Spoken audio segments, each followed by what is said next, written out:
So while we were at Katherine Gorge today, there were a whole lot of people there having lunch, very fancy lunch, off the Ghan. So we decided we'd come and have a look, seeing that spending the day in Katherine. So here she is. So this is just a bit of an idea of how far it goes down. Can't see the end of it. Don't know how many carriages, we'll have to ask our friend. One of the classic rail journeys of the world.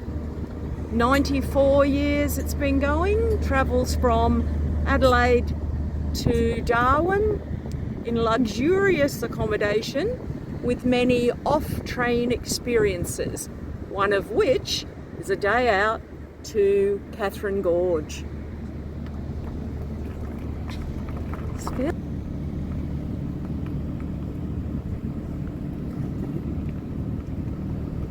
Still going way down there. We're driving through the car park.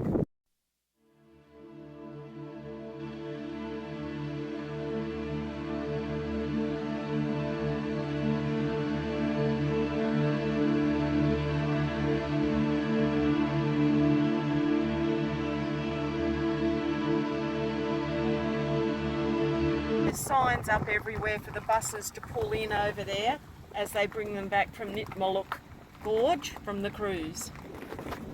The Ghan on the bucket list.